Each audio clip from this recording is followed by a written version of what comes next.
Assalamualaikum warahmatullahi wabarakatuh. Bismillah, alhamdulillah, wassalatu wassalamu ala rasulillah. Terima kasih Fadil pengurusi, penghulu Rizwan, Tuan Imam, jawatan kuasa masjid, pegawai-pegawai Felkra, Jabatan Mufti, dan hadirin hadirat tuan-tuan yang dirahmati oleh Allah Subhanahu wa taala. Syukur, alhamdulillah, kita malam ini dapat meneruskan agenda program yang disusun atur, bicara bersama dengan sahibus samahah, Samahatu Mufti Datuk Arif Perkasa, Dr. Profesor Muhammad Asri Zainal Abidin, Mufti Perlis.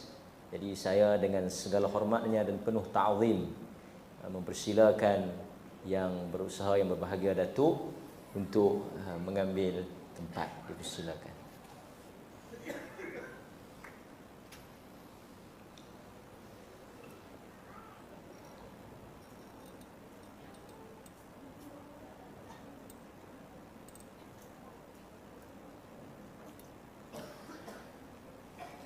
Alhamdulillah, kita bersyukur kerana Datuk telah mengambil tempat, dan saya nak memperbetulkanlah kenyataan pengurusi tadi, bukan dua panel, panel seorang ya. Saya pun sayau tadi ni kan. Saya ni tanya soalan ya, no? Jadi saya akan tanyakan soalan-soalan yang berhubung dengan tajuk kita pada malam ini, iaitu akhir zaman. Dan tuan-tuan yang mengikuti secara langsung di masjid ini dan yang mengikuti secara live di channel Suara Sunnah dan Pro Media Tajdid, hendaklah menunggu sehingga ke akhir rancangan. InsyaAllah, alhamdulillah. Okey, tanpa nak melengahkan masa, apabila poster hebahan diwar-warkan di media-media sosial, kita mendapat begitu banyak respon dan ulasan-ulasan yang menyokong dan sangat positif tentang tajuk yang kita pilih. Dan saya rasa sebelum nak mengajukan soalan yang pertama, tajuk akhir zaman ni memang begitu mendapat tempat yang sangat besar di kalangan masyarakat. Dalam semua lapisan umur, tajuk akhir zaman ni. Sebab tu kalau kita tengok tajuk-tajuk ceramah atau penceramah yang bawa kisah-kisah ataupun tema-tema akhir zaman ni sangat mendapat tempat dalam masyarakat, view yang begitu tinggi. Sebab tu kalau tuan-tuan tengok dalam YouTube, dalam TikTok, Instagram dan sebagainya, ceramah-ceramah yang berkaitan tajuk akhir zaman ni memang akan mendapat tontonan yang tinggi, kan? Tentu tuan-tuan pernah mendengar tentang ceramah Ultraman, kan? Segitiga Bermuda, cerita-cerita tentang teori-teori akhir zaman, kan? Memang orang seronok dengar. Tapi kita tak nafikan juga di kalangan para ulama juga memang memberikan fokus kepada akhir zaman. Sebab itu ada kitab berkaitan dengan Kitabul Fitan yang kita akan minta Datuk ulas sebentar tadi. Ada juga berkaitan dengan Al-Fitan wal Malahim yang berkaitan dengan topik-topik akhir zaman. Dan kita ucap tahniah kepada masjid ini dan juga penganjur yang membawakan bersama-sama dengan kita ni. Saya tengok ramai pelajar-pelajar muda yang ada dalam kuliah kita ni, dan pelajar-pelajar yang dah bukan tua, yang dah berusia, kan? Saya tengok sampai melimpah keluar masjid. Mungkin tuan-tuan boleh rapatkan sikit kerana kita nak minta yang mana yang di luar yang tak dapat tempat tu boleh masuk. Masjid ni dia bukan masalah masjid ni kecil, orang ramai. Kan?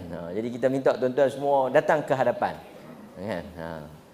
Datang ke hadapan, supaya bagi ruang. Yang di luar boleh masuklah, kan? Kerana berada di luar juga merupakan tanda akhir zaman. Kan? Jadi kalau tak nak tanda akhir zaman tu, tolong masuk. Okey. Nah, ada tempat ni, ada ruang di belakang ni insya-Allah. Okey. Jadi untuk saya nak mengemukakan soalan yang pertama, telah saya intro dan saya bagikan sedikit latar perbincangan kita, dan saya rasa tuan-tuan juga mengikuti tajuk-tajuk akhir zaman ni. Terutama sekali mutaakhir inilah, dengan COVID-nya, dengan keadaan dunia yang berperang dan sebagainya, memang rancak tajuk-tajuk akhir zaman. Jadi sebab itu ramai yang komen, dia kata masa yang tepat, kita dapat mendengar daripada orang yang berautoriti, mufti patut bersuara dan sebagainya dalam hal-hal yang seperti ini. Oleh kerana Datuk berkebetulan pengkhususan hadis, dan kita tahu banyak hadis-hadis akhir zaman daripada sahabat-sahabat Nabi, khususnya Huzaifah ibnul Yaman. Jadi saya mohon untuk mukadimah ini, Datuk memberikan sedikit pencerahan dan disiplin bagaimana sewajarnya umat Islam apabila berhadapan dengan hadis-hadis akhir zaman yang ditafsirkan macam-macam teori dan juga pendapat ni, kita nak faham hadis-hadis akhir zaman ni dengan pemahaman yang betul dan benar, insya-Allah. Jadi saya serahkan ruang kepada Datuk untuk memberikan pencerahan. Silakan. Assalamualaikum warahmatullahi wabarakatuh. Alhamdulillah wassalatu wassalamu ala Rasulillah wa ba'd. Terima kasih Fadil Ustaz Muhammad Rizal Azizan, yang lebih dikenali dengan Ustaz Ustaz Mat Melaya, tapi bukan Melaya lah, Malaysia lah, Ustaz Malaysia lah. Ustaz Mat Rizal pun terkenal lah ni, banyak video dia yang viral. Tuan Imam, Tuan Jamil,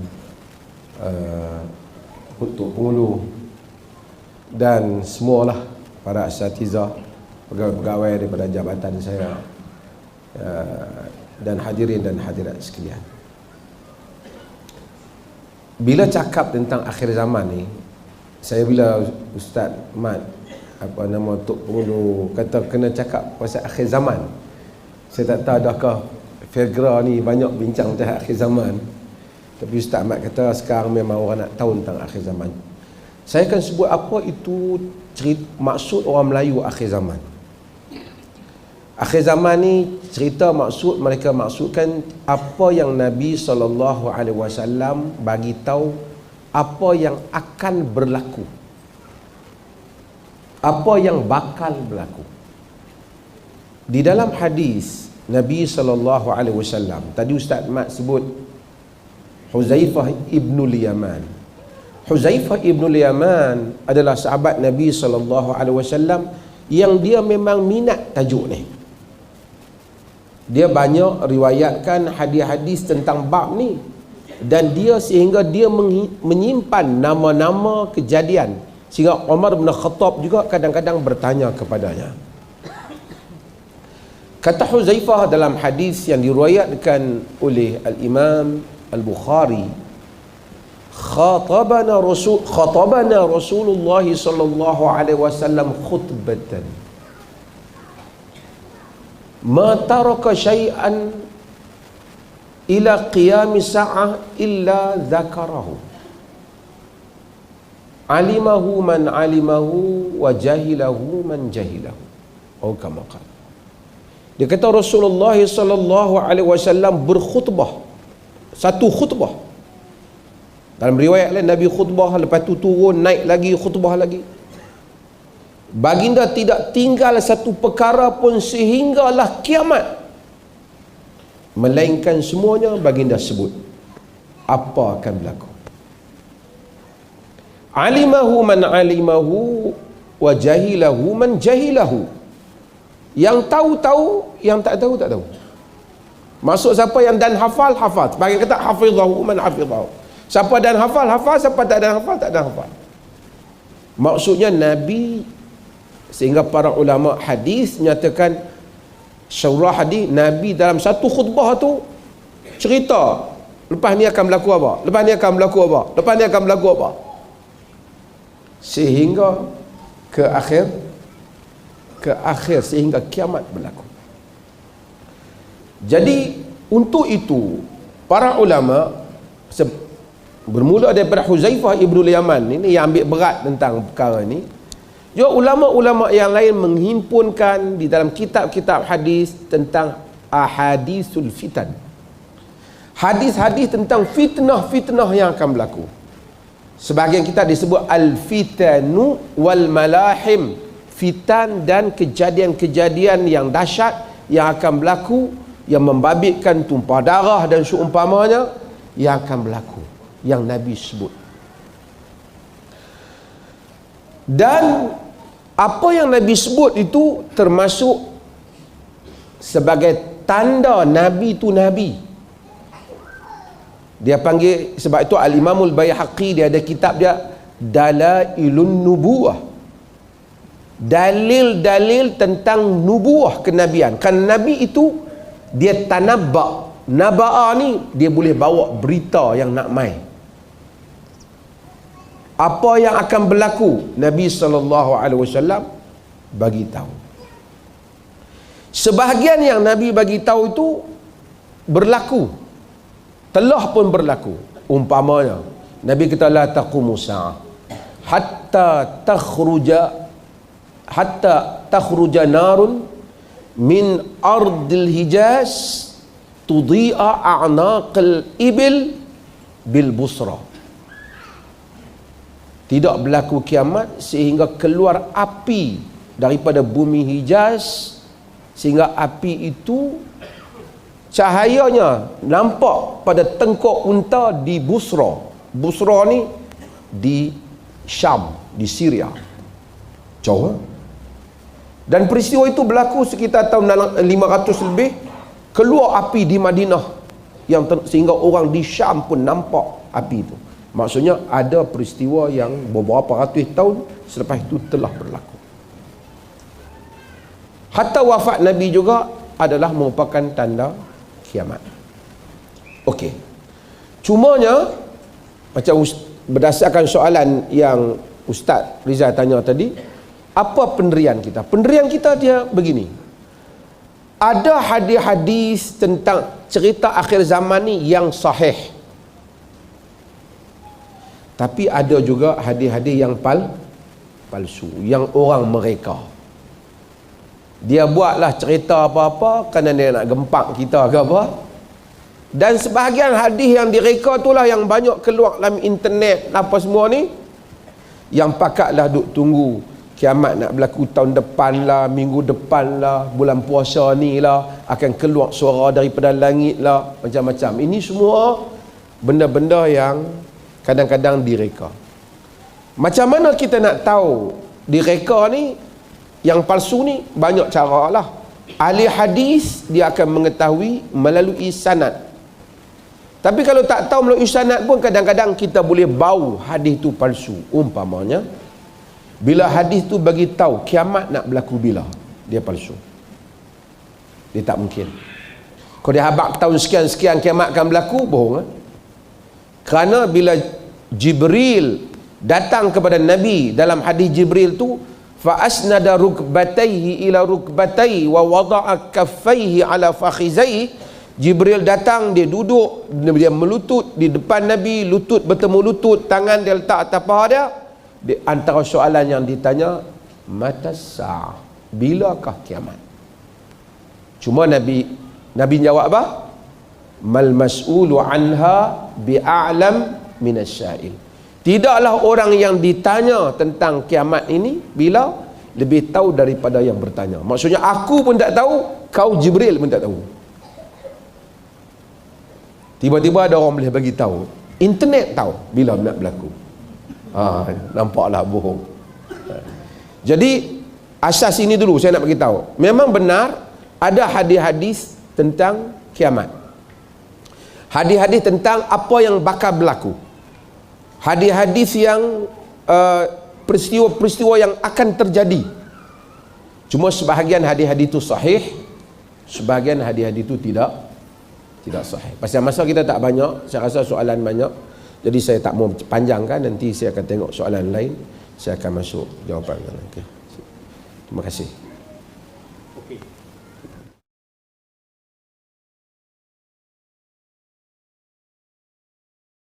sahih dan hadis yang palsu berhubung dengan peristiwa akhir zaman. Berikutnya, dalam sejarah manusia, antara tajuk yang akan dihubung kaitkan dengan akhir zaman, dan kita melihat mana-mana aliran-aliran atau ajaran-ajaran yang sesat ni akan menggunakan modal yang sama, iaitu Imam Al-Mahdi. Ini tajuk yang sangat famous, sehingga mana-mana ajaran pun dia akan ada kaitan dengan Imamul Mahdi. Dahulu di Malaysia Al-Arqam juga dakwaan yang sama, Imamul Mahdi. Dan juga ada sebahagian pihak yang mengatakan Imamul Mahdi telah keluar di Jordan sekarang dan hanya tunggu untuk dibai'ah. Tuan-tuan bersiap sedia. Mungkin ada satu gerakan daripada Lubuk Sirih beramai-ramai. Tapi nak habaknya dia tak keluar dari Lubuk Sirih lah. Dia telah keluar di Jordan. Macam-macam tafsiran. Dan Datuk pernah cerita, ada Imam Mahdi yang duduk di Sirdap, kan? Yang kawan tu nak katuk kepala dia kalau keluar. Sebab kalau keluar dia tak boleh cari makan. Saya ingat Perlis juga kena, kita ada banyak gua, kita pun mungkin boleh dakwa mana-mana gua, Imam Mahdi kan keluar pada gua Kelang. Jadi ini satu, kan? Pasal apa Imam Mahdi ni jadi satu isu yang sangat besar, dakwaan yang sangat menarik, kan? Mungkin Datuk boleh bagi pencerahan kepada kita semua, dan saya rasa ramai malam ni, ribuan yang sedang menonton secara langsung juga ternanti-nanti pencerahan daripada Sahibus Salah. Dipersilakan. Terima kasih. Ini isu Imam Mahdi ialah isu yang panas dalam sepanjang sejarah orang Islam. Telah bukan saja panas sekadar dibincangkan di internet zaman sekarang, telah menyebabkan mati ratusan ribu orang Islam kerana mendakwa Mahdi. Sampai hari ini kita bukan saja mendengar Al-Arqam mengaku Mahdi, kita diperoleh ada gerakan mimpi apa? Gerakan mimpi itu berkumpul di negeri Perlis, bergerak di sini, dan laporan Special Branch Polis mari bermesyuarat dengan Jabatan Mufti dan seumpamanya untuk bincang tentang mereka ni buat persiapan, siap dengan barang-barang, dengan anak panah, dengan pekakat, nak berjalan daripada Perlis, nak masuk Syam, nak pergi ke atas, pergi sampai nak pergi ke Syria, nak bertemu dengan Imam Mahdi. Ini cerita betul dengan sejumlah yang banyak. Mereka ni menyembunyikan, tapi mereka ada. Tapi mereka bukan orang Perlis saja. Yang lain, pakat negeri-negeri lain pun pakat sekali. Dan ada beberapa tempat di Perlis ni yang mereka jadikan kubu mereka, macam tempat berhimpun sekejap. Tapi saya nak cerita itu yang semasa lah. Tapi cerita Imam Mahdi sejak dahulu. Tapi sebelum nak cerita Imam Mahdi ni adakah? Itu dulu. Di dalam Al-Quran tidak ada sebutan tentang Imam Mahdi. Tetapi di dalam hadis-hadis Nabi ada sebut tentang Imam Mahdi. Dan ini menimbulkan polemik. Nabi kata, "Laulam yabqad dunya illa yaumun la tawwalallahu dzalikal yaum hatta yab'atha rajulan min ahli baiti yuwati'u ismuhu ismi wasmu abihi isma abi yamla'ud dunya qistan wa adlan kama muli'at zulman wa jura." Hadis diriwayatkan oleh Imam Abu Dawud di dalam Sunan. Kata Nabi, kalau dunia tidak tinggal melainkan satu hari, andai Nabi sebut, nescaya Allah akan panjangkan hari itu sehingga dihantar seorang lelaki daripada keluargaku, namanya sama dengan namaku, nama bapaknya sama dengan nama bapakku. Jadi nama apa? Nama apa dah? Bukan Syahri Muhammad. Nama apa? Nama apa? Muhammad bin Abdul. Yamla'ud dunya qistan wa adla, dia akan memenuhi dunia dengan keadilan seperti mana dia telah dunia dipenuhi sebelum itu dengan kezaliman.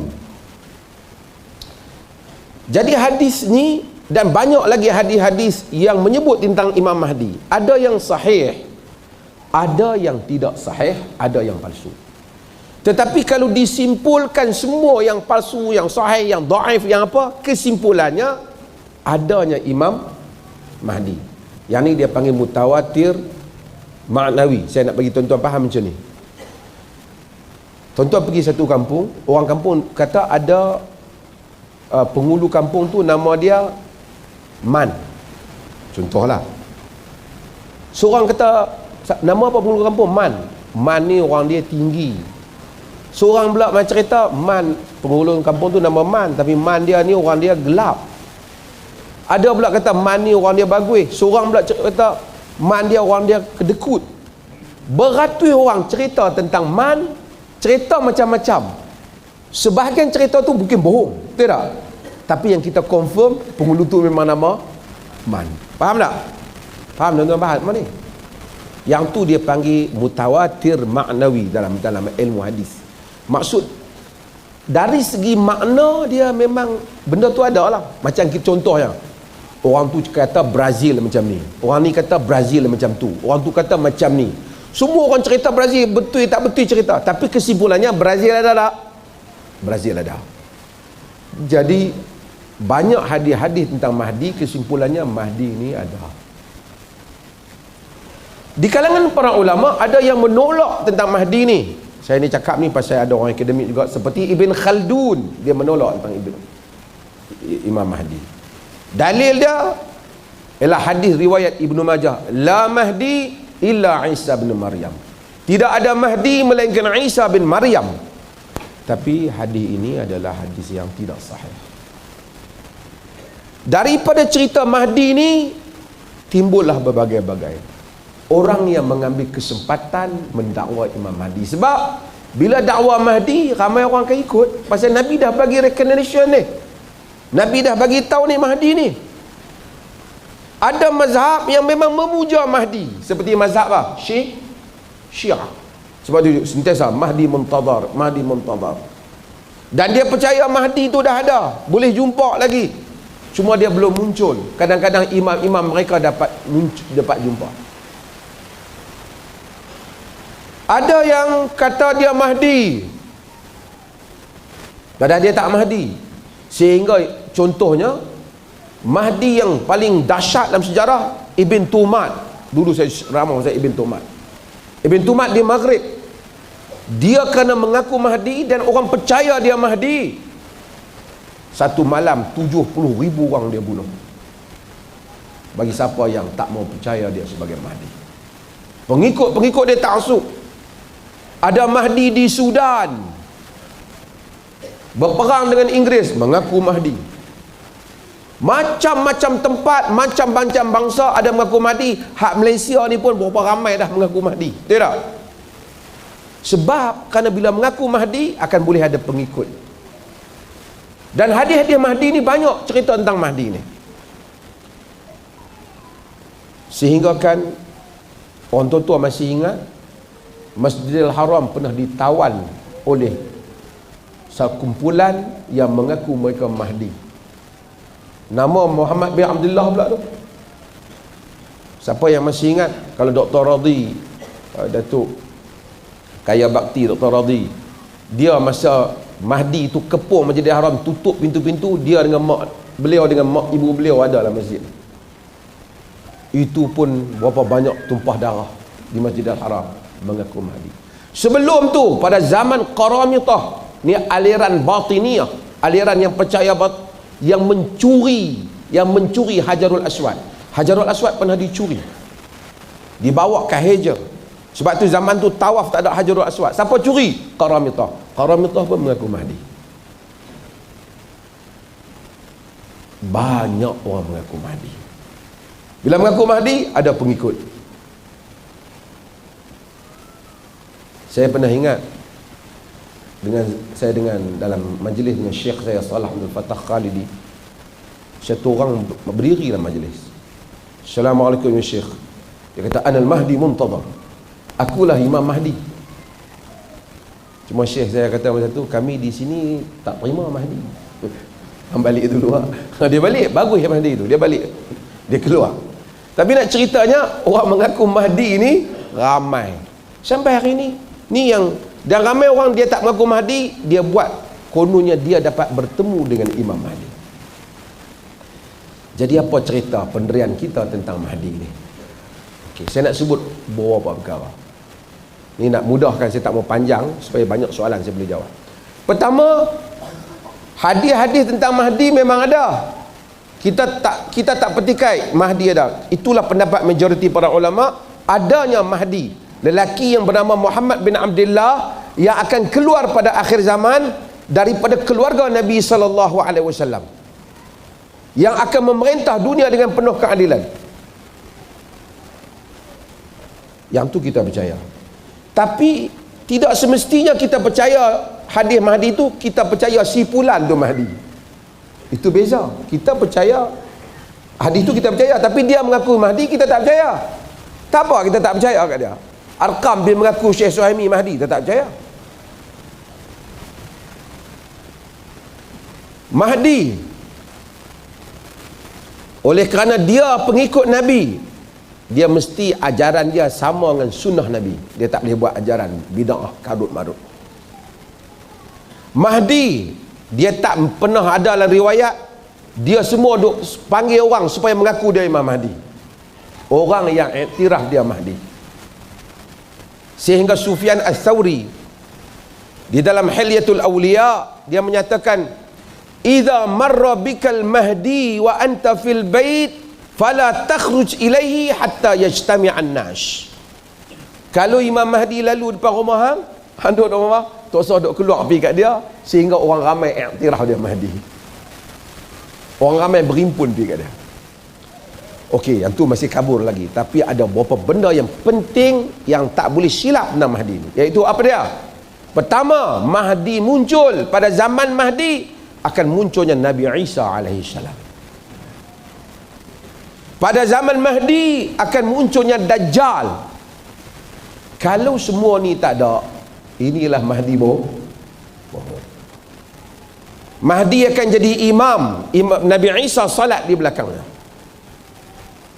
Dan sebelum nak datang Nabi Isa, ada banyak peristiwa yang lain akan berlaku sebelum muncul Dajjal. Sebab tu sebagian ulama kata, siapa yang mengaku dia Mahdi sebelum muncul Dajjal, atau mengaku seorang tu Mahdi sebelum Dajjal, dan Dajjal tak sama ada, dia itulah Dajjal. Dialah jadi Dajjal. Ni pergi mengaku Mahdi di Jordan lah, apa semua ni ada sekarang ni. Mahdi bila ada, Nabi Isa akan ada. Nabi bila ada, Dajjal juga ada. Kalau tak ada yang ni, semua ni Mahdi bohong. Kerana dalam hadis itu akan ada temuan Nabi Isa dan Imam Mahdi, dan juga dia terlibat dan membunuh Dajjal, dan juga Imam Mahdi juga terlibat dalam episod-episod yang akan berlaku. Jadi kalau ada orang mendakwa Mahdi pada zaman ni, lagi Dajjal tak ada dan Nabi Isa tak ada, itu adalah Mahdi bohong. Melainkan dia nama Muhammad Mahdi, tak apalah. Dan Mahdi nama dia Muhammad bin Abdullah. Bukan nama dia yang lain lepas tu pergi ubah. Nama Syekh Suhaimi, lepas tu pergi ubah jadi Muhammad. Lepas tu pak dia nama lain, lepas tu pergi bubuh nama Abdullah. Ciri-ciri Mahdi hendaklah ciri-ciri yang ada dalam Quran, ciri-ciri yang ada dalam sunnah, bukan ciri yang direka. Contohnya, pada zaman kerajaan Abbasiyah, ramai yang nak dakwa supaya Mahdi di kalangan mereka kata Mahdi hendaklah keturunan Bani Abbas, sebab mereka pro Abbasiyah.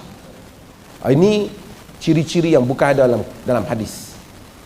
So tak usah duk kalut dengan Mahdi lah. Dia mai, kita betul-betul. Dia tak mai, tak payah duk cari dalam internet ada tak Mahdi keluar dah. Ada satu orang mai jumpa saya dalam satu persidangan antarabangsa. Jumpa saya tunggu di luar. Lepas saya berucap dalam satu seminar international, dia nak jumpa saya. Dia kata apa siapa? Dia nak perkenalkan Imam Mahdi daripada Pakistan, guru dia. Amboi, kalau ia pun jauh sangat. Mahdi bukan orang Pakistan dan bukan orang Felgra. Dia adalah daripada keturunan Nabi, namanya sama dengan nama Nabi. Sebahagian riwayat Sunni cenderung menyatakan Mahdi itu daripada Al-Hasan bin Ali, dia punya sambungan. Syiah Mahdi dia Al-Husain bin Ali.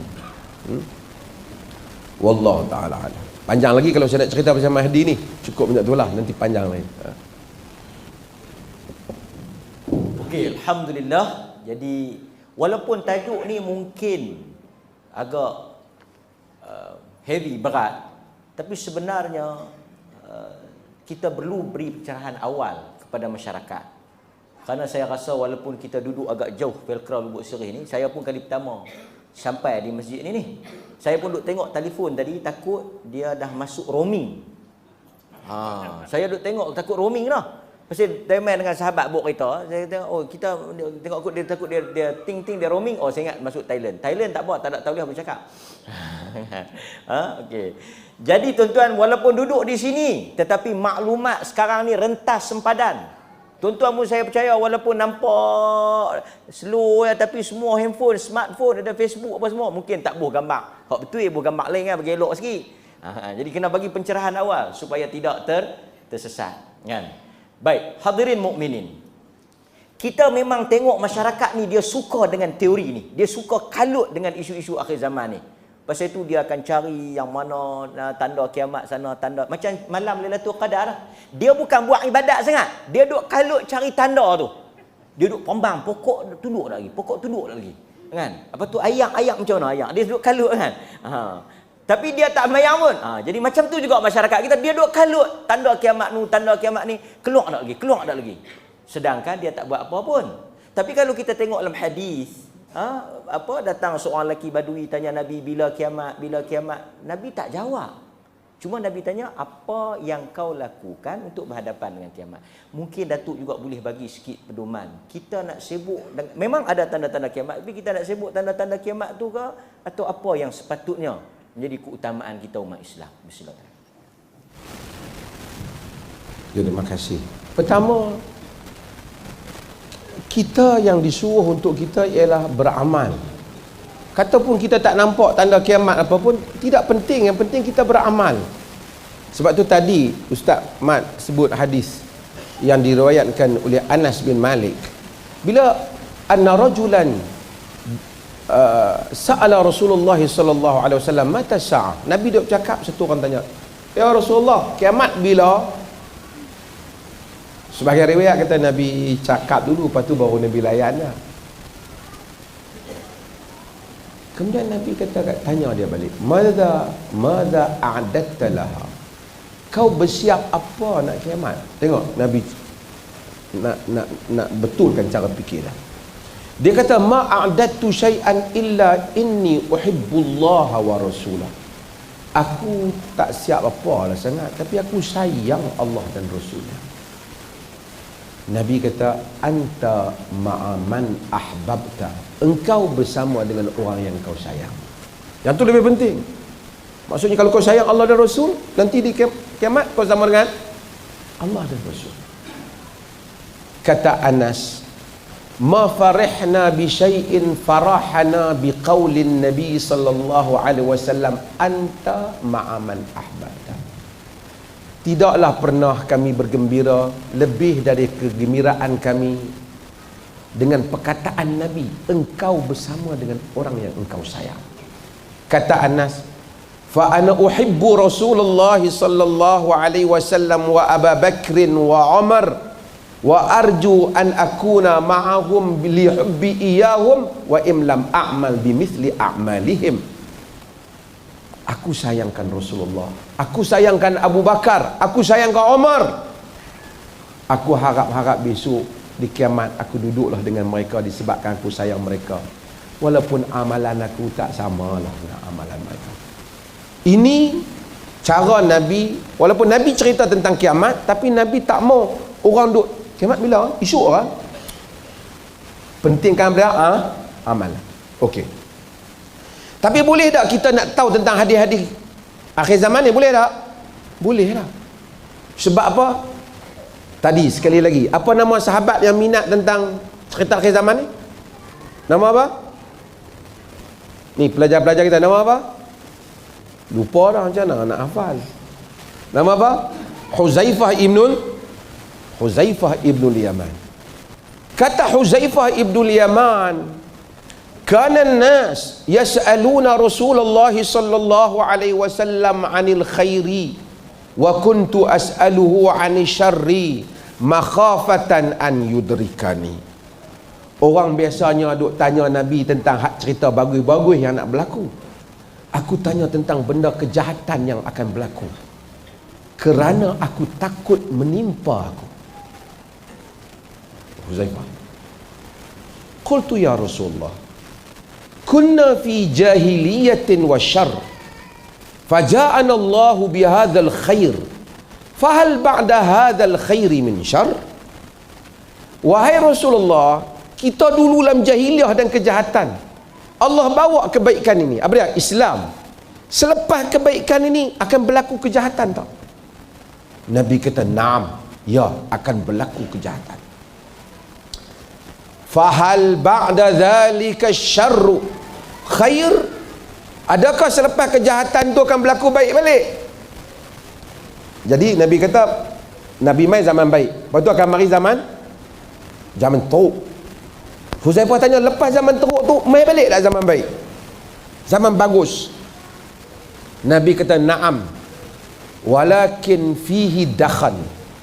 Ya, tapi padanya ada dakhan. Dalam sebagian riwayat, walakin fihi dakhal. Tapi riwayat Bukhari, walakin fihi dakhan, tapi akan ada padanya dakhan. Dakhan ni kelabu, asap. Huzaifah tanya, "Wa ma dakhanuhu ya Rasulullah?" Apa dia dakhan itu wahai Rasulullah? Benda apa tu yang keliru tu? Kebaikan tapi mengelirukan apa? Nabi kata, "Qaumun yastannuna bi ghairi sunnati wa yahtaduna bi ghairi hadi." Akan ada kaum yang mereka nu nak pakai sunnah tapi bukan sunnah aku, berpetunjuk bukan petunjuk aku. Maksudnya akan munculnya banyak bidah, mendakwa agama tapi bukan agama.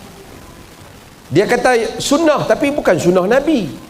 Sunnah pakai dia buat-buat sendiri dengan mereka punya cara. Berpetunjuk tapi bukan yang ada dalam kitab dan sunnah.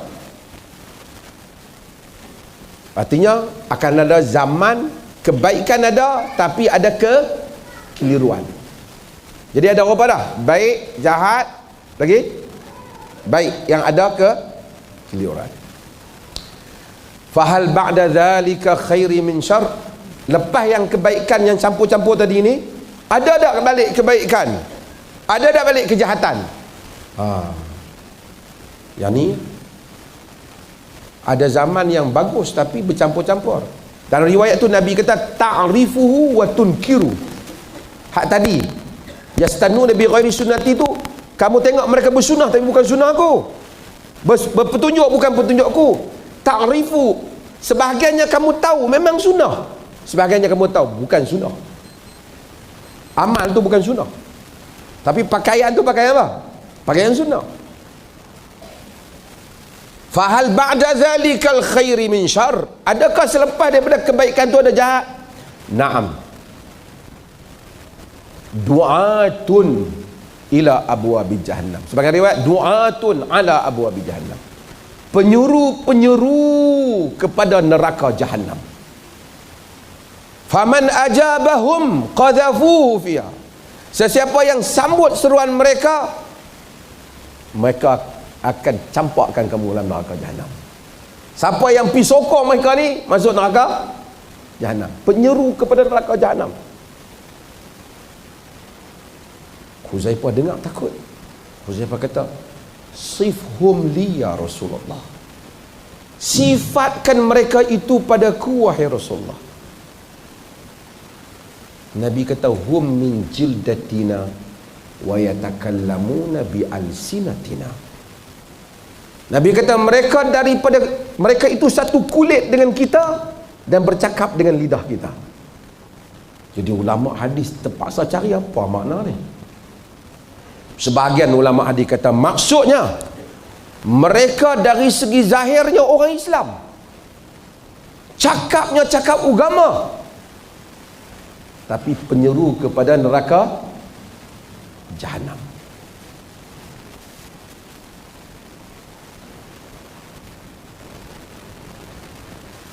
Huzaifah tanya, "Famadha ta'muruni in adrakani dhalik?"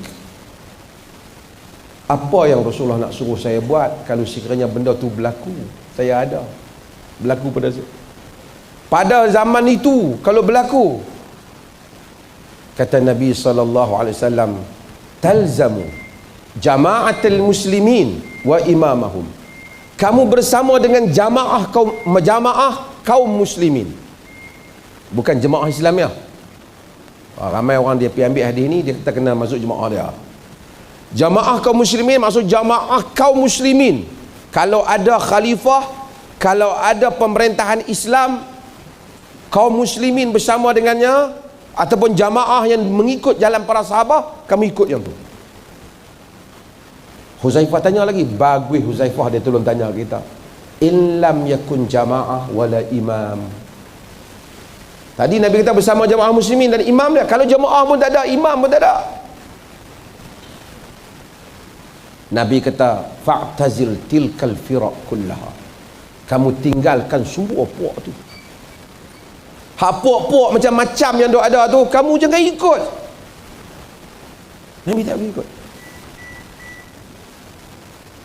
Sehingga kalau kamu gigit asli syajaratin, kamu gigit di atas batang pokok sehingga kamu mati dalam keadaan demikian.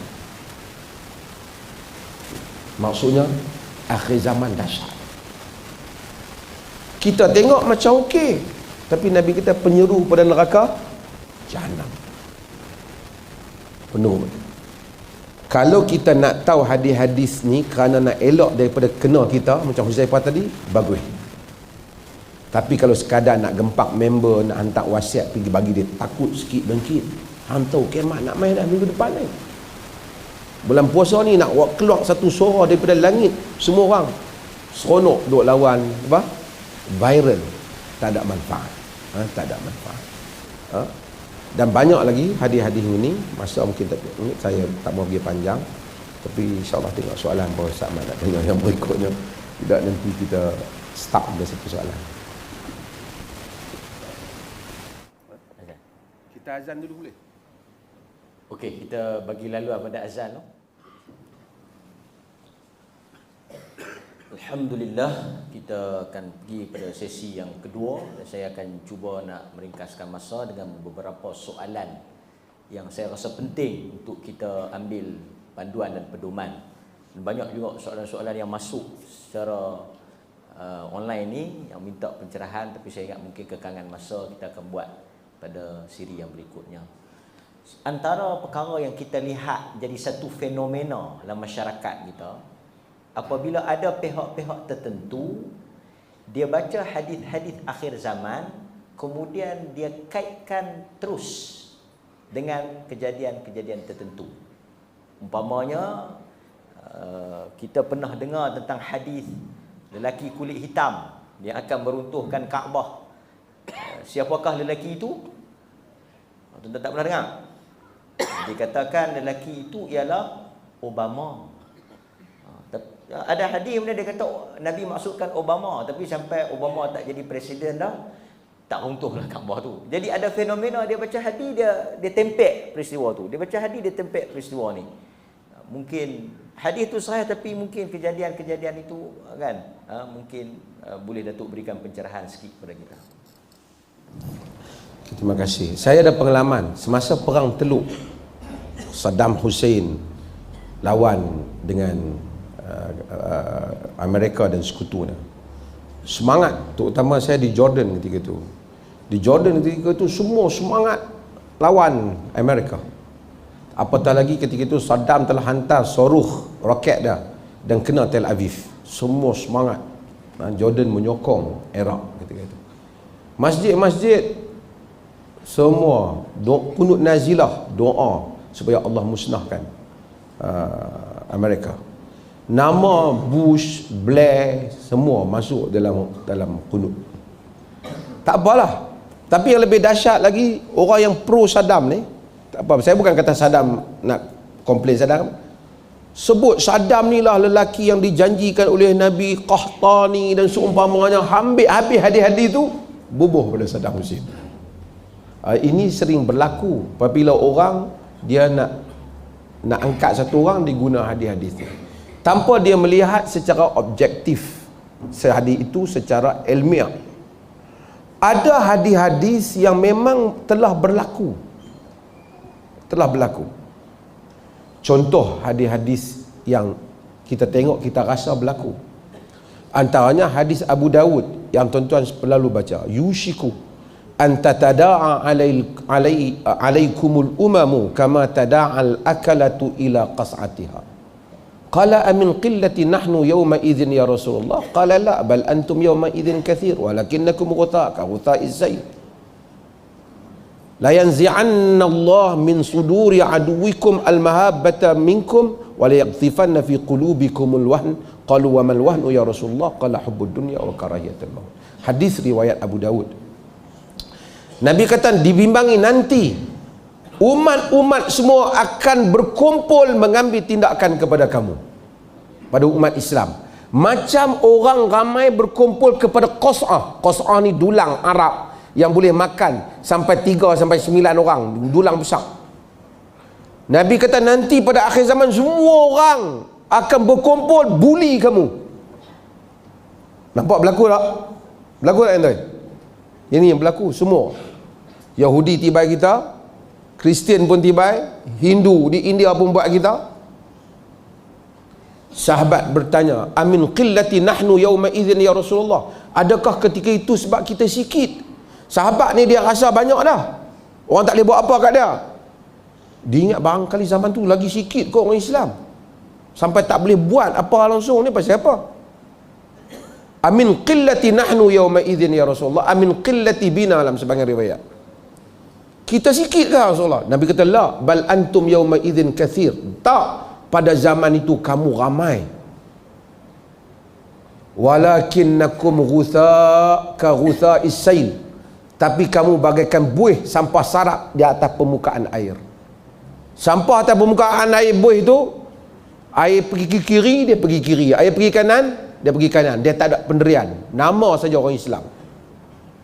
Orang buli orang Islam merata, kita tak bertindak. Semua takut. La yanza'anna Allah min suduri aduwikum al-mahabbata minkum. Allah tarik daripada dada musuh kamu perasaan takut pada kamu. Wa yaghzifanna fi qulubikumul wahn. Dan Allah akan campakkan ke dalam dada kamu wahan. Dulu orang musuh Islam takut. Orang yang dah haibah Islam ni, orang duduk, orang takut, orang gerun pada dia. Allah jadikan orang gerun dengan dia. Tapi orang tak gerun orang Islam. Nabi sebelum dia bergerak dah gerun dah. Abu Bakar sebelum bergerak gerun. Omar gerun pada dia sampai orang nak gunting rambut Omar tu pun gerun sampai terluka diri dia. Kita orang tak gerun. Orang boleh buli kita. Orang boleh buat tuntutan macam-macam pada orang Islam. Israel berapa juta ya? Arab berapa ratus juta? Tak boleh buat apa kat Israel. Oh, Hindu di India bunuh orang Islam. Tuan tengok kemarin pun bunuh lagi. Tampak tangan satu orang muda Islam, pukul ramai-ramai bagi mati. Al-wahan asal perkataan Arab lemah, dhaif. Sahabat tanya, wamal wahnu ya Rasulullah? Apa maksud wahan ya Rasulullah? Nabi kata hubbud dunya wa karahiyatul maut. Cintakan dunia dan takutkan mati. Berlaku tak? Berlaku.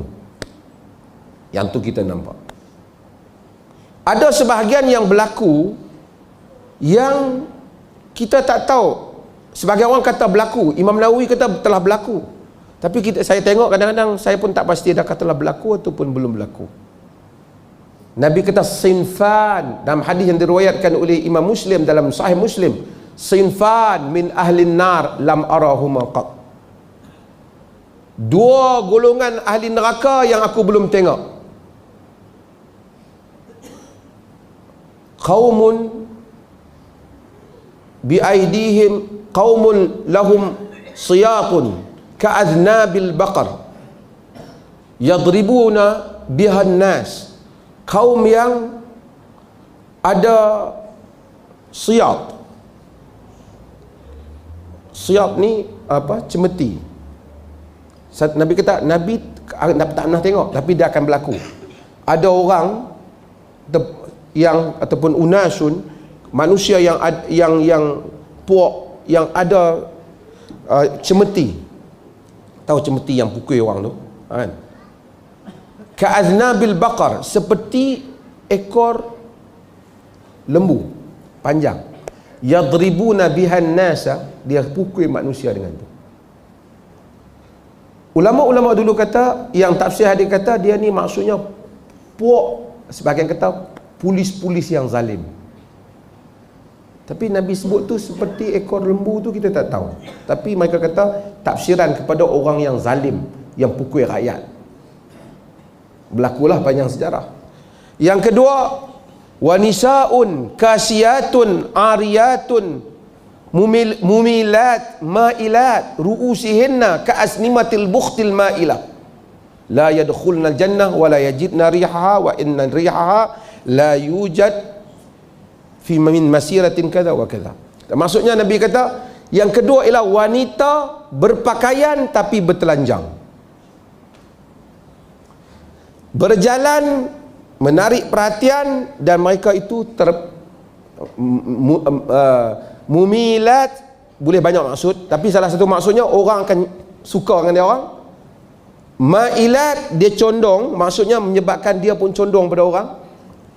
Ru'usihinna ka'asnimatil bukhtil ma'ilah, kepala mereka seperti bagaikan belakang unta. Kan bonggol unta tu, bila dia banyak daging dia kan dia condong kan. Dia kepala dia macam tu, kata Nabi. La yadkhulnal jannah, tak akan masuk syurga. Apa maksud berpakaian tapi bertelanjang? Sebahagian kata mereka berpakaian dalam nikmat tapi kufur. Mereka anggap metafor. Tapi sebahagian ulama-ulama hadis menyatakan pakaian ada tapi bertelanjang, pakaian yang tak cukup menutup aurat. Pakai tapi nampak aurat dia. Ini Nabi sebut sinfan min ahli nar lam arahuma qat, dua golongan daripada ahli neraka yang aku belum tengok. Adakah mereka yang kita tengok hari ini ataupun memang hak namai? Itu wallahu a'lam. La taqumu sa'ah hatta ya'uda ardul arab murujan wa anhara. Hadis Muslim. Tidak akan berlaku kiamat sehingga tanah Arab menjadi kebun-kebun dan sungai-sungai. Hak ni kita mula tengok dah. Tanah Arab dah mula hijau. Tuan-tuan pergi Mekah pun hijau lah sekarang. Pokok pun dah banyak. Ayam pun dah ada lebih dah. Itu kita mula tengok. Ini 1400 tahun punya cerita. Kan?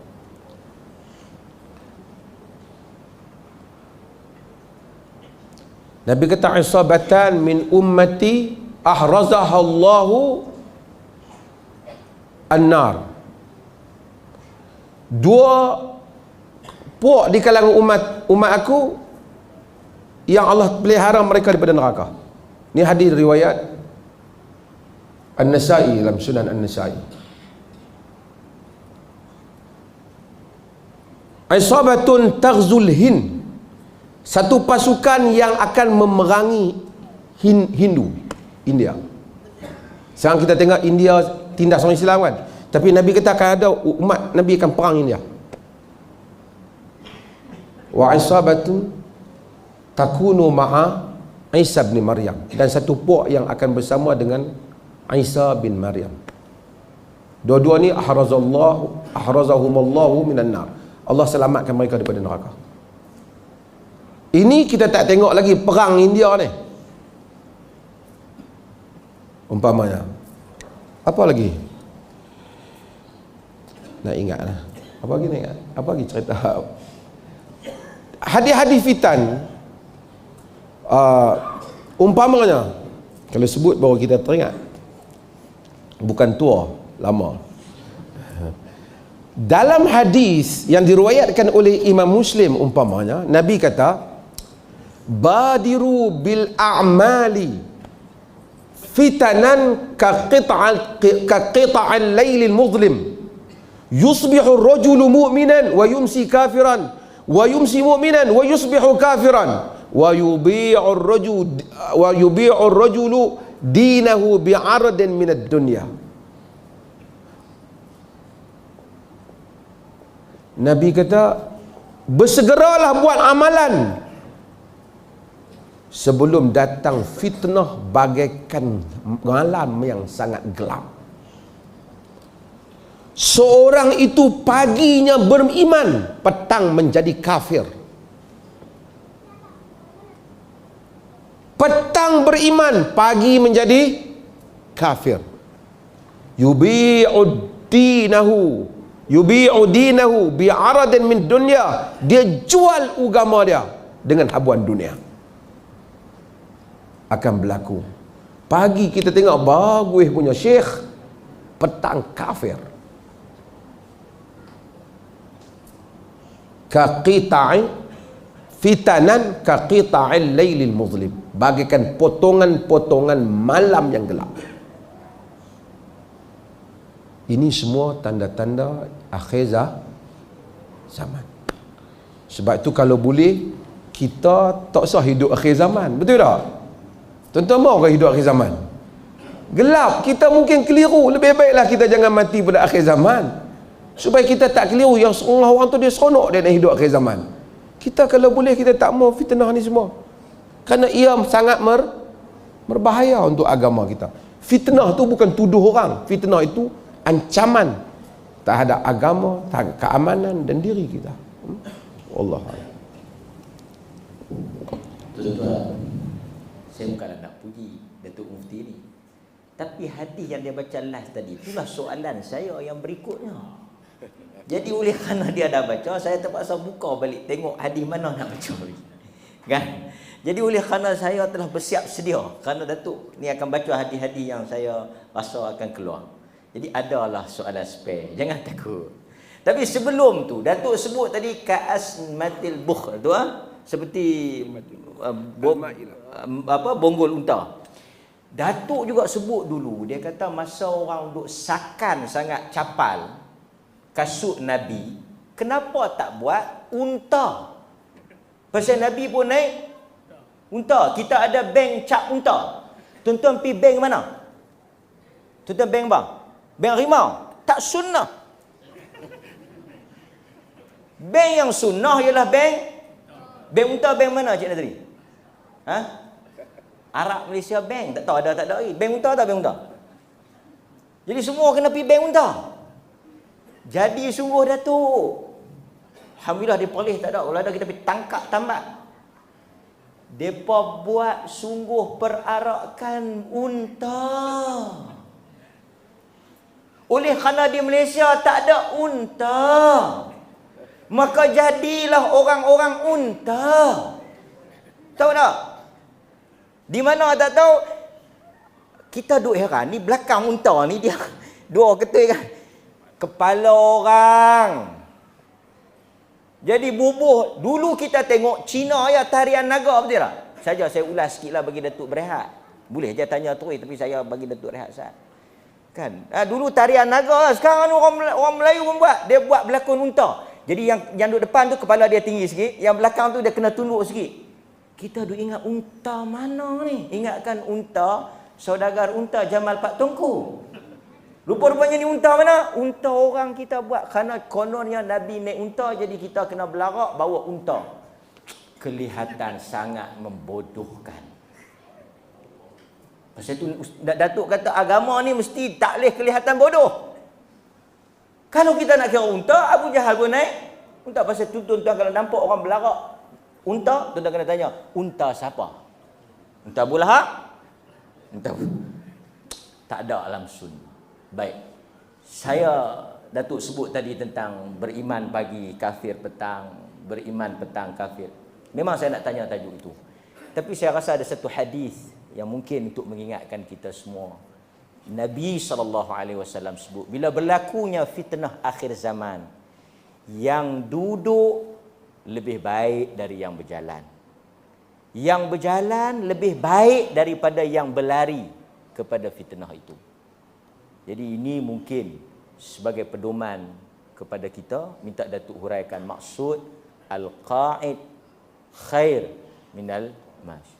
Kan yang duduk itu lebih baik daripada yang berjalan. Yang berjalan itu lebih baik daripada yang as-sa'i, berlari kepadanya. Sebab saya tengok hari ni orang kita dia tak ada hala tuju. Dia macam nak pergi kepada fitnah itu. Dipersilakan itu. Terima kasih. Hadis peringatan Nabi kepada sahabat bila berlaku fitnah, al-qa'idu fiha khairun minal qa'im. Orang yang duduk lebih baik daripada orang yang berdiri. Hadis inilah yang digunakan oleh sebahagian besar para sahabat untuk mengelakkan diri daripada terlibat semasa berlakunya pergaduhan di antara Ali dan Aisyah. Sayyidina Ali dan Aisyah berperang pasal isu Sayyidina Osman. Bila berlaku peperangan antara Ali dan Muawiyah, wal mashi fihi khairu minas sa'i, orang yang berjalan lebih baik daripada orang yang berlari. Maksudnya orang yang bersegera terlibat itu tak bagus. Sebab tu Nabi memuji Muhammad bin Maslamah, bila berlaku fitnah kita jangan masuk, jangan join fitnah. Berjalan pergaduhan tu kita jangan join. Bila dia join, macam itulah. Bila orang join, kadang-kadang apatah lagi fitnah yang membabitkan politik. Oh, golongan ni kadang-kadang dia yang ni dia macam ni, besok dia jadi macam ni. Dia menggunakan slogan yang macam-macam. Nabi kata dalam hadis tadi, Nabi beritahu yang selamat Muhammad bin Maslamah, Nabi puji kerana al-qa'idu fiha khairun minal qa'im. Orang yang duduk lebih baik daripada orang yang berdiri. Sebab fitnah mengelirukan. Sayakhruju qaumun min ummati yaqra'una al-Quran. Dalam hadis riwayat Bukhari, akan keluar satu kaum di kalangan umatku yang membaca Al-Quran. Walaysa qira'atukum ila qira'atihim bisyai. Apa yang kamu baca Quran dibandingkan mereka, tak ada apa Quran kamu. Mereka ni kaki baca Quran hebat. Wala salatuhum ila salatikum bisyai. Semayang kamu tak ada apa nak dibandingkan semayang mereka. Semayang kuat. Wala siyamuhu ila siyamikum bisyai. Puasa mereka banding puasa kamu tak ada apa puasa kamu. Maksudnya hebat tak, kuat ibadat tak, kuat tak? Yaqra'una al-Quran wa yahsabuna lahum wa huwa alaihim. Nabi kata mereka baca Quran, mereka sangka Quran tu sokong mereka, sebenarnya Quran itu menentang mereka.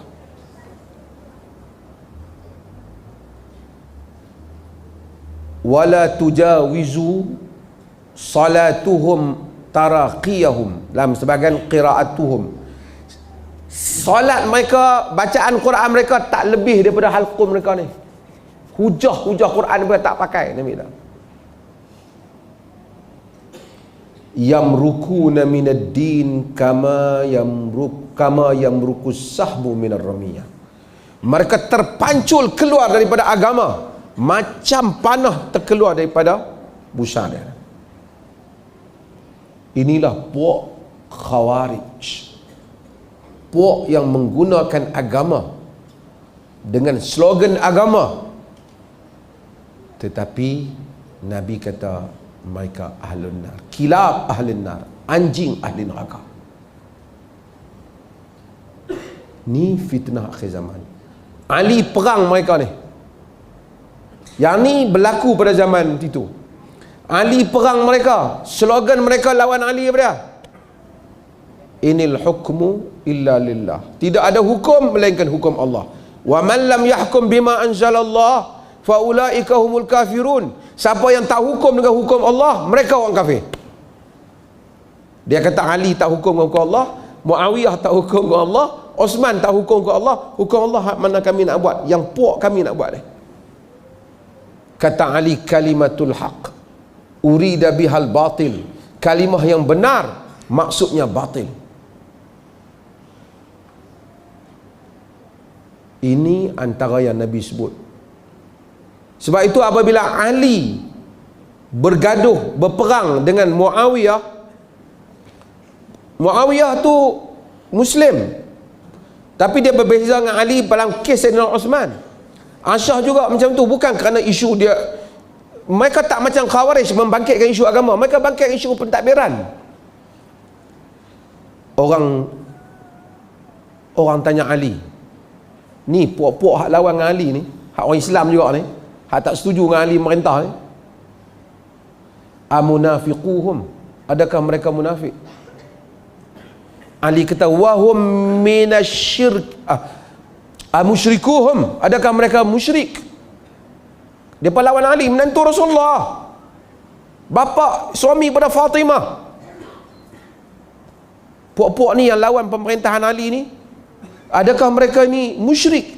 Kata Ali, wahum minasyirki farru, mereka itu melarikan diri dari syirik. Maksudnya aku tahu dia buat kamu syirik. Amunafiquhum, adakah mereka munafik? Ali kata wal munafiquna la yadhkuruna Allah illa qalila wa hum yadhkuruna Allah kathira. Orang munafik sebut Allah sikit, depa sebut Allah banyak. Faman hum, siapa yang duk lawan kau ni Ali? Puak-puak duk lawan tu. Hum ikhwanuna baghaw alaina. Mereka itu saudara-saudara kita, melampau kepada kita. That's all. Banyak tu saja Ali bagi. Ali, tapi Khawarij dia lawan Ali, dia kafirkan Ali. Ini antara tanda yang Nabi bagi tahu, nubuah, dalail nubuah. Benda kaum yang tak muncul pada zaman Nabi, Nabi bagi tahu akan muncul. Sebab itu fitan tadi, apabila berlaku fitnah, orang sahabat-sahabat tak mau terlibat, kerana yang duduk lebih baik daripada yang berdiri. Yang berjalan, yang berdiri lebih baik daripada yang berjalan. Yang berjalan lebih baik daripada yang berlari. Maksudnya yang tak terlibat itu lebih baik. Bila sampai kaum muslimin sama-sama agama mula kafir mengkafir di atas perkara yang bukan agama, kita jangan terlibat. Jangan terlibat. Sebab tu orang tanya siapa yang terbaik ketika Ali berperang dengan yang terbaik, majoriti sahabat yang tak terlibat, itu yang terbaik. Bukan kata salah Ali, Ali lebih benar daripada Muawiyah, betul. Aina syamsu min Suraya wa aina Muawiyah min Ali, kata penyair. Di mana bintang, di mana matahari dibandingkan Suraya, bintang Suraya, di mana Muawiyah nak dibandingkan Ali, tapi bukan dengan mengkafirkan. Maka ini pengajaran juga hadis-hadis akhir zaman, supaya kita apa-apa pun jangan lajak lidah kita. Nabi kata yaqra'unal Quran wa yahsabuna lahum wa huwa alaihim. Baca Quran, dia sangka Quran sokong dia, Quran itu menentang dia.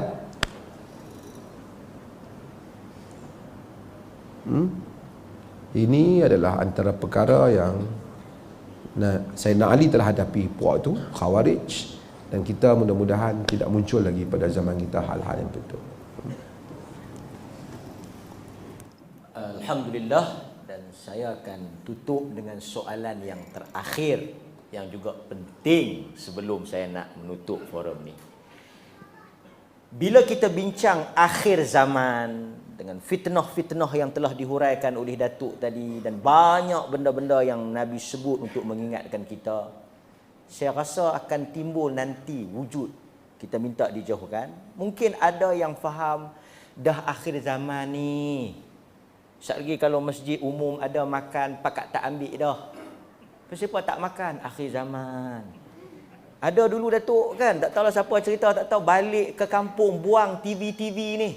Buang habislah dunia ni pasal dah akhir zaman. Tak mau dah pergi kerja esok ni, semua tak pergi kerja dah, nak main masjid. Akhir zaman. Orang kata tak mau dah dunia ni pasal akhir zaman. Tapi gaya ketuan-tuan ni macam awal zaman ni. Kan, sakan duk puluh tu. Macam mana Datuk? Akhir zaman ni kita nak kena tinggal semua dunia-dunia ni. Tak boleh dah duk bercari, tak boleh dah jadi kaya kan. Hidup ala kadar pasal semua nak kiamat dah ke?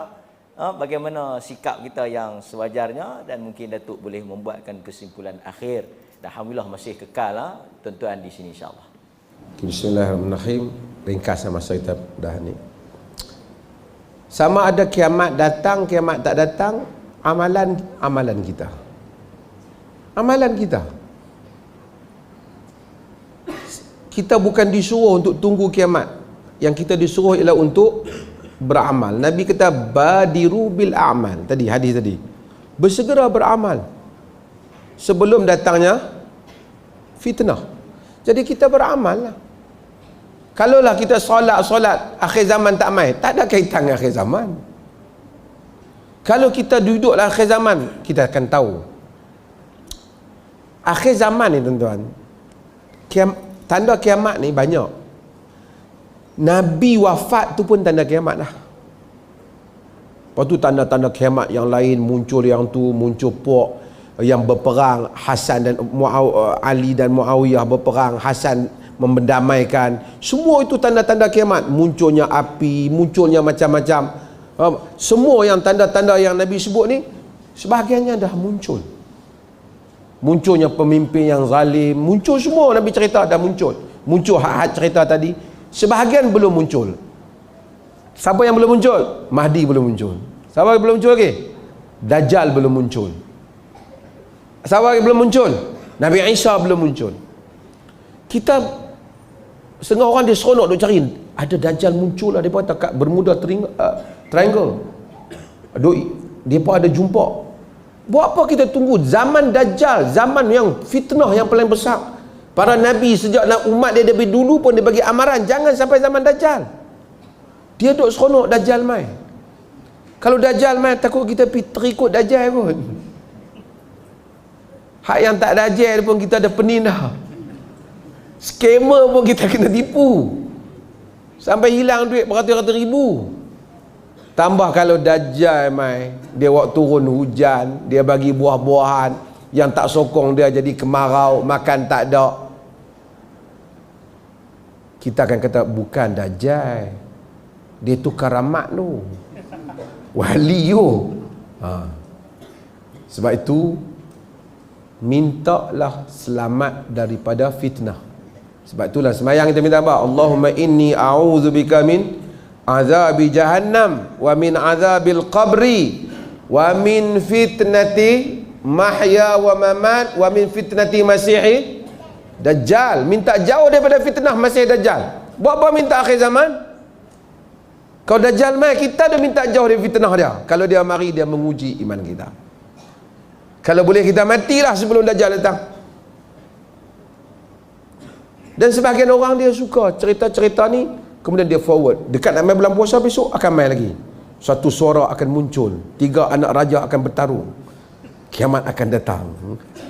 Jen. Dia macam itulah. Ini semua rubbish. Kita baca hadis Nabi tentang kiamat, kita ambil pengajaran tentang apa yang akan berlaku supaya kita dapat hindarkan. Bukan duk tunggu macam dahulu ada geng yang Arqam ni, dia beli bas. Tentu ingat bas 2 tingkat zaman dulu untuk sambut Imam Mahdi. Naiklah pusing merata pergi ke Khorasan, pusing melayat Malaysia, pergi ke Thailand, bawa lah bas dengan gambar syekh dia, dan dia jadi karut sehingga apabila syekh dia, buya dia tu mati, dia kata yang ditanam itu batang pisang, buya dia masih hidup. Semua tuan-tuan macam tu. Pemimpin-pemimpin yang sesat ni bila mereka mati, pengikut dia akan kata dia masih hidup. Jadi sebab itu kita semua berhati-hati. Mudah-mudahan Allah berikan kita ilmu pengetahuan. Yang disuruh ialah untuk kita beramal, bukan kita duduk tunggu dalam handphone main lagi Imam Mahdi.